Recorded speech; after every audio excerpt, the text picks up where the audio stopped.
الحمد لله والصلاة والسلام على رسول الله وعلى آله وصحبه ومن والاه. Some of the etiquettes of Eid, and we ask Allah subhanahu wa ta'ala to make us amongst the people who witness the day of Eid.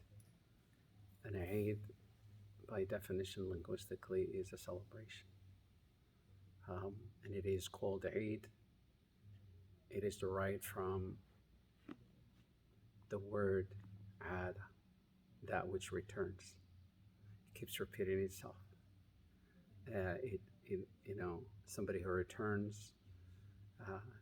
So that the Eid is actually the celebration that always returns after every Ramadan. And it comes also during the season of Hajj as a celebration.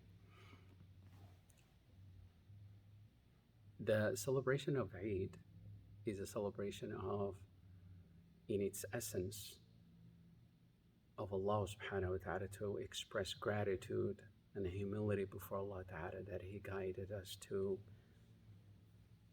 perform the many aspects of worships during the month of Ramadan. Ramadan is an intensive season for a lot of self-discipline. And we ask Allah subhanahu wa ta'ala to make us amongst those who benefited from the opportunity of acquiring and working on so many disciplines during the month of Ramadan to be carried out beyond the month of Ramadan, inshallah ta'ala, to stay with us until the next Ramadan, and we add more disciplines to them, and so on and so forth, to climb the ladder of closeness with Allah ta'ala in that regard. Some of the etiquettes of to be practiced on the day of Eid. One is, of course, as a way to be ready for the prayer, is to do ghusl. And that is the same way you would do the full body wash as you would on the day of Jum'ah, because it is a sunnah of the Prophet ﷺ. And it is an act of worship in that sense that has many rewards entailed under that under the ghusl. And that is for you to perform the actual wudu you would if you wanted to pray. And you add to it, of course, in the shower, you wash your head, your right side back and front all the way down, and then your left side back and front all the way down. Wash your feet last, and that's what constitutes actually a ghusl. You do that with the intention of practicing a tradition of the Prophet ﷺ, it's a sunnah. Also, the takbir, it's one of the aspects of Eid, and that is to start the takbir from the sunset, meaning the eve of Eid, meaning the timing. It starts from Maghrib of tonight, inshallah, since Eid is tomorrow Monday. So tonight at Maghrib, that's the timing when you could start the takbir. And it stops right when the Imam stands for the prayer. And with the prayer of Eid, of course, it's the opposite of the way you perform Jum'ah.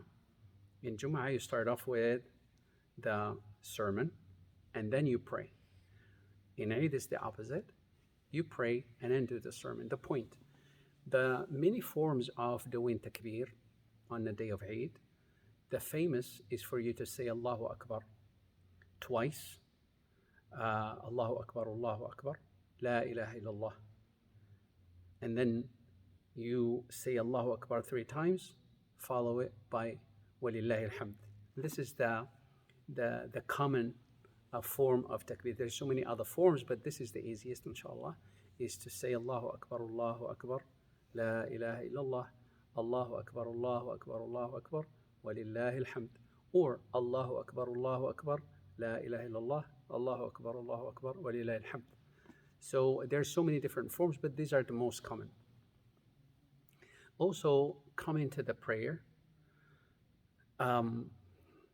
you choose, or rather, you dress up with the best clothing you have for the day of Eid. That's another form of celebrating.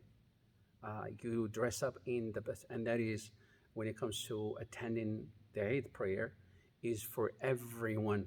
The Prophet ﷺ did not exclude even the women who are in their menses, they're supposed to come to Eid. طيب?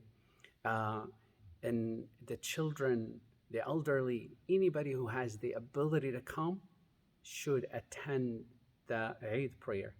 And when he was ﷺ asked about women in their menses and yet attending, he says they cannot pray, but yet they witness the barakah of the dua and the presence of the community.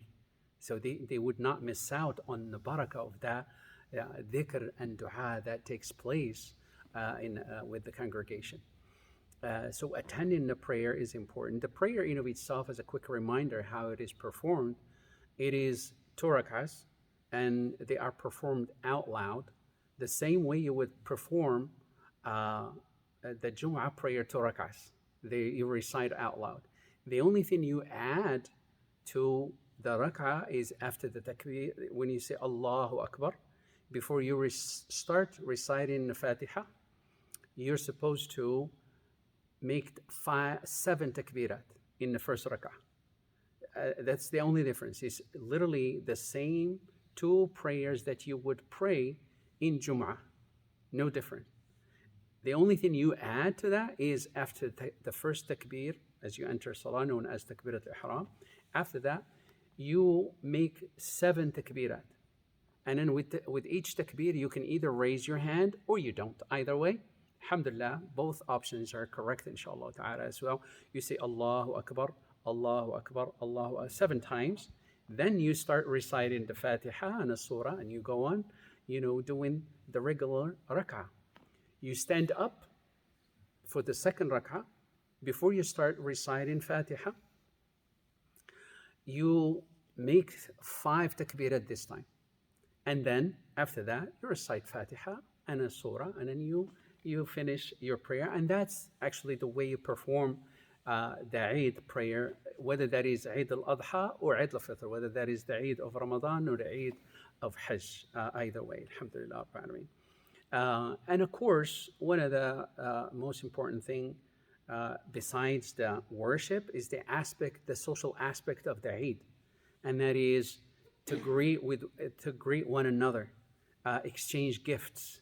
This is one of those ways of, and especially gifts for kids. It's one of those ways of making that day stand out from the rest of the days of the year. That is why it's called Eid. You celebrate it and you make it stand out. It's one of those things that leave a mark in the hearts of our children, especially in an environment that is not reminding them about the aspects of Islam much. So at least this is one of those things that would leave amazing marks in their heart should they be celebrated with gifts given out, alhamdulillah. So, and when it comes, of course, to the effect of a gift on hearts, Prophet ﷺ says, exchange gifts, you will love one another. That's literally the immediate effect of exchanging gifts. So Eid is the best time to exchange gifts, inshallah ta'ala, and of course to greet one another, to make dua for each other, and it is a time to literally mainly leave with that sense of gratitude and humility before Allah that allowed you to see Ramadan and also to see the Eid, to celebrate the gift of worshiping Allah during the month of Ramadan. And that worship is for you. Not to walk away confused about whether the acts of worship and all the good things that Allah Ta'ala allowed you to perform during the month of Ramadan have any share of them for Allah. All of it is for you. Allah is ghani. Allah is not in need of anything we did. But all of it is actually for us. And this is why, imagine, all of it is yours, Allah Ta'ala is saying. How grateful should we be? How humble should we be before Allah subhanahu wa ta'ala for all of His gifts and grace and mercy. So ask Allah subhanahu wa ta'ala to accept from all of us all of our acts of worship and grant us His grace, pardon, forgiveness, and mercy. And we ask Allah subhanahu wa ta'ala to allow us to go back after the month of Ramadan, all the way throughout, to be always in the company of His book, Al-Quran, to be in the company of His beautiful gift of fasting, at least Mondays and through Thursdays throughout the year. So we stay connected with Allah Ta'ala through that channel of fasting. We stay connected with Allah Ta'ala through the channel of Qiyam al-Layl. Taraweeh is just a training session for us to carry out as a discipline for ourselves to keep generating good reward for ourselves throughout the rest of the year. So imagine the other 11 months, you keep generating good deeds from all of these beautiful disciplines Allah subhanahu wa ta'ala allowed us to discipline ourselves for during the month of Ramadan. So ask Allah subhanahu wa ta'ala to make us amongst those who, when they hear the speech, they follow the best of it. Wa sallallahu wa sallam ala Muhammad walhamdulillahi rabbil alamin.